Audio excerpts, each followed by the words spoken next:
Oh shit, live band, fantastic. I had a driver this morning say to me, what's the crack? And I said, bloody awesome, can I have some? I didn't understand it was a term for what's going on, but I just wanted to say that it's an absolute delight. I want to thank Patty and the guys from Dublin Web Summit, because this is my favorite talk, my favorite conference to speak at. I'm David Shing, I'm from AOL, I'm the digital prophet. Most people on the planet call me Shingy.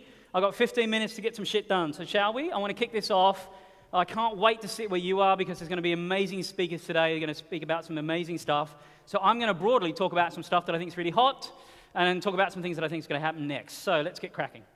These are amazing times. Why? Well, look, man, there's 7 billion people on the planet. 50% of these are under the age of 30. They've never known life without the internet. 6 billion people connected by mobiles, and a billion of those are actually smartphones, a billion plus. What's also interesting is there's 2 billion internet users today. 70% of people online like to read blogs. Oh gosh, awesome. 57% of people like to talk to people digitally. If you are crazy enough to call my desk phone, it forwards to a florist. Happens to be in London, and I live in New York. Just for shits and giggles, because I think that speaking on the phone is completely cliche. I'm one of the 57%. Okay, big platforms. Google, no doubt, gave us search. Facebook, bright of the ball at the moment, no doubt. And then there's Twitter, who's given us a new social graph and the way to experience that. And I promise you there's some stuff from AOL that makes us look and smell like a new platform as well. Awesome. What are people doing online? 50% of them are sharing, and all they're doing is consuming and sharing. They're sharing this way, you're not surprised by that. They're consuming this stuff, you're not confused by that. But what's interesting is it tells you that consumers and content is actually fueling the social web, which I think is really important.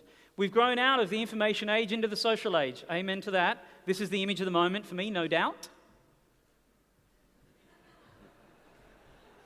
We have to pay penance, brothers and sisters, believe me. And you've all seen this posted to your Facebook, which pretty much sums up social networking. Let me just take that back, just so you get that. I love the last one. This pretty much sums up the state of social. I'm good at peeing, LinkedIn, you better believe it. Okay, the biggest challenge for me, however, is the last, 12 months or so, it's been a total land grab for likes. And I think likes is a rubbish concept. I think it's diluted. And the reason for that is back in the day, you and I would have to actually confirm a friend request before we could actually become friends to actually have a conversation. Now, you can like my pants, my shoes, my bag, my jacket before you like me as a whole. I think it's diluted. So, and you won't believe how many brands say, I'm just looking for 1 million likes on my videos. Are you shitting me? First, you can buy those likes. So there's got to be more skin in the game. 18% of people in my social graph where I've liked a brand have an intent to purchase that brand. It's only 18%. I wish it was more. It's not.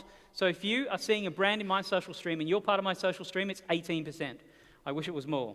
Who's winning? These are people in the entertainment, restaurants, and food category. Why? Because people already shop there.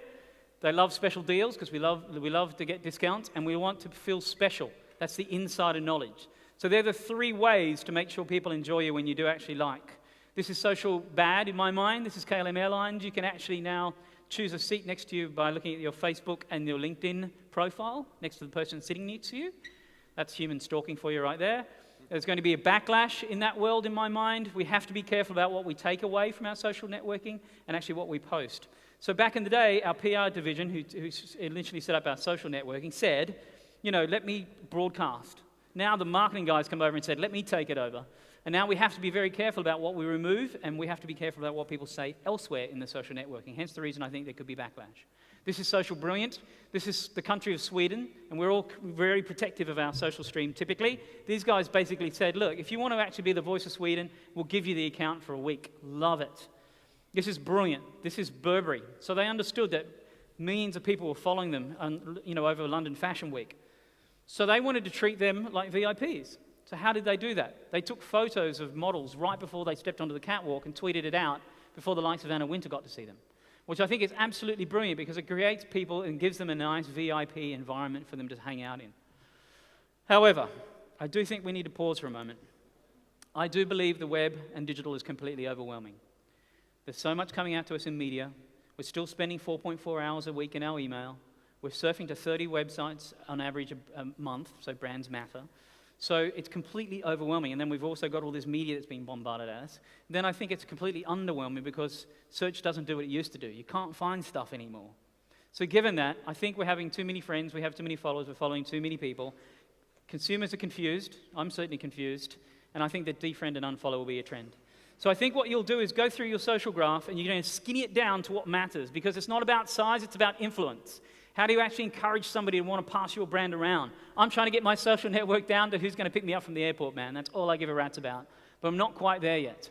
Attention is the new currency. We're all buying for it, man. If you don't believe me, every time I pick up my phone and I listen to Spotify and I'm listening to somebody dorky like Dolly Parton, all my friends know. Why? Because it's posted out on my Facebook page. So attention is the new currency. That's really what we're buying for. But every brand in the world also wants to be a curator of content. So many brands have more content outside of their own and operated, spread across the world in these digital environments outside of their own and operated. So you have to become a producer, an editor, a designer, but that's what agencies are for in my mind. And search, social, and syndication are still the 3 S's before you actually have a media budget that you can spend on. They're the 3 things that I think brands need to learn. How do you do it? You have to be authentic and you need to react. Active engagement is actually really key to making sure you can do that. So what about ads? This is how a lot of you spend your money. This is how a lot of us pay rent. Well, yes, there's a lot of us trying to actually revolutionize the display advertising space, but consumers' tastes have changed. Contrived in-your-face advertising doesn't work like it used to. We have to treat them with more respect, and as I said, the revolution is on its way. There are brand new formats for you to get into that can allow you to experience ads like never before. You can have video, apps, social, and commerce all embedded inside an ad. And the theory here is really simple. Think about it as outside in, not inside out. What do you mean? Okay, we have been spending a lot of our media money driving people to a destination. It used to be microsites. It's typically now social. So it's an outside in. Well, in fact, what you can do, because you can have all that stuff embedded in these new formats, these new ads, it's like an inside out. You can actually have the experience that you've been driving people to inside an ad in the context of where they are. That's the revolution I'm talking about. We're not there yet. These ads have only been around 18 months, and that's the environment I think we need to get to. I think we're going to move away from generic advertising, and we're going to move into influencer marketing. The social networking is going to tell us how to sort that out, I believe. And we're also going to move away from behavioral and assumptions, which we do brilliantly today as an industry, but we're going to move into actions and specifics. Again, because it's all about context. Where are the consumers? What are they doing? What's the action we want them to do? That's where we're going to move in the future. Okay. We're also going to love curated experiences, man. Curated nicheness is exactly what we're looking for. Why? We love it when people can curate an experience for us. It's better than something that we could gather. And most importantly, it allows us to have more time in our day to be able to do better things and more interesting things. As I said, we're moving away from the information graph to the social graph so quickly.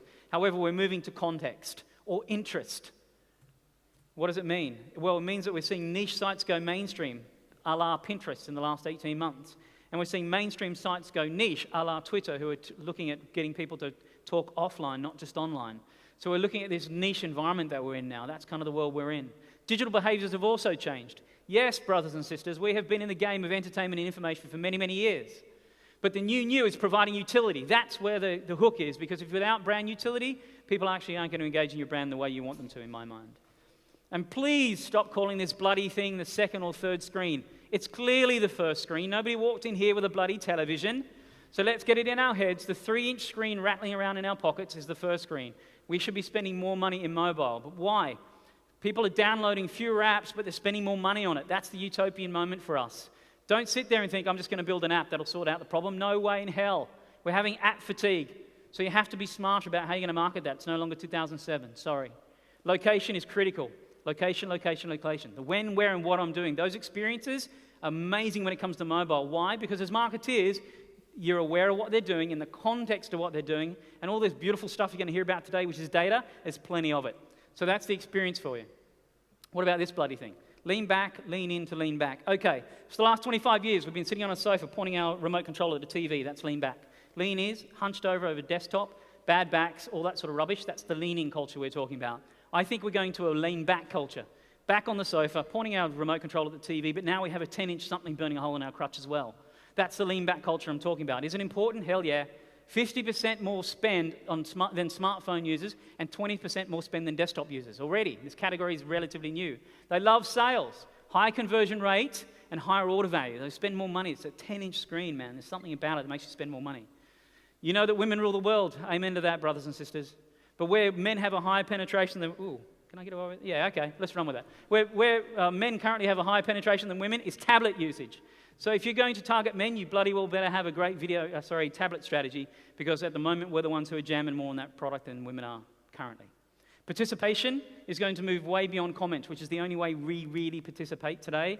I think video photos and in real time when it's experienced across mobile is going to be the new when it comes to participation. I also think in the future, if you look at this, that says 2015, by the way, sorry, bottom right-hand corner. It's no longer about talking on the phone. It's going to be all about video. Video is the experience we want. And the brands that I speak to around the globe, they're not worried about mobile anymore. They're now rushing to this thing, the 60-inch internet-connected television. If you're one of those, you better have great video because that's how people are treating that object, aren't they? And we're going to program the web around need states. Now, stay with me here. This is where I think we're going to go. Back in the day, if I look at a TV and I can turn on the TV at 11 o'clock in the morning, I know what my experience is versus 11 o'clock at night. I know what the need state that's going to satisfy. Across the web, because it's so fragmented, we don't think we need to do that. I think we're going to actually program the web more around need states, around connection, around comfort, around variety, around uniqueness. I think that's kind of where we're headed. And what it's going to allow us to do is have more discovery. Remember the ability to have a niche environment, to have something better curated for us. It means we have more time in the day to discover stuff. When we discover stuff, what do we want to do with it? We want to brag about it. So that's where I think we're going to head. And by the way, the future's now. I used to have these as ideas I used to talk about in the future, being a prophet and all that. Mobile alerts, crowd cheap payment, augmented reality games, semantic systems, distributed social networks, and even the personal transport systems. I sat back 18 months ago and thought, okay, let me look at this old slide of mine that was years and years old. I can now find a company that does each one of those things today, even this bloody thing. That's a personal transport system that you can buy. I haven't owned a car for 15 years. I'm thinking I'm buying that thing next. Isn't that crazy? Yeah. All right. Lastly, let's think about social. So social, you need to think about it, in my mind, as a utility, not as a place you go, but a thing you do. Think about it as water and electricity. That's the utility I'm talking about when we talk about social.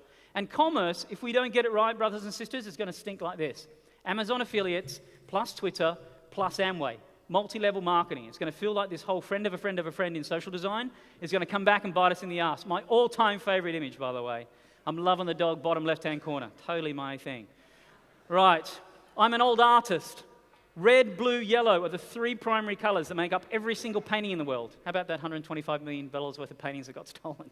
How the hell does that happen today? Anyhow, in your world, in digital, these are the three primary colors that make up any digital experience for you. It's technology, content, and distribution. They're your three colors. They're the ones that we need to mix together to make a beautiful digital experience. Jobsy totally got it right. A lot of times people don't know what they want until you actually show them, so that's critical. And how can you ensure that you're an engine of difference? How can you make a difference with your brands?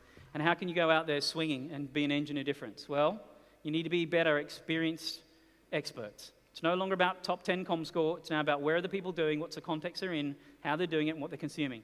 And you have to be advanced storytellers. I have so many brands say to me, hey man, I just want to make sure my storytelling's better. And I will say to them, storytelling's been around longer than, cave painting. We sat around the fireplace back in the day as cavemen, and that's what storytelling really started. So we just have to be better at it, advanced storytellers. This is our job. It's to build liquid content that fuels conversations, connections, and engagement, period. That's exactly what our job is in this new world of digital. Here are some tips. Encourage a remix culture. So absolutely, have a budget that sells to your head, the ROI budget, but make sure you have a budget that sells to the gut, that sells to that creative nuance. They're the things that you're going to hear about today, not necessarily just ROI stuff. Find the right people, because the look of the social network, we know that people really matter, and harness the power of influencers. Harness pre-existing communities, because there's so many out there. Make sure you tap them. Constantly innovate both online and offline. Absolutely, no-brainer. Embrace platforms. All these startups out here, I encourage you to go and experience them. Why? You don't know what will be the next blow-up, and be there with your brand. That would be amazing. And co-create. People love to brag about stuff that they've actually engaged in, that they've helped create. Help them push that shit around by letting them co-create. That would be amazing for you. And create a fail-forward foundation. Do not go and do an experience that is you think is pioneering, that's been done before, and fail. That's just stupidity.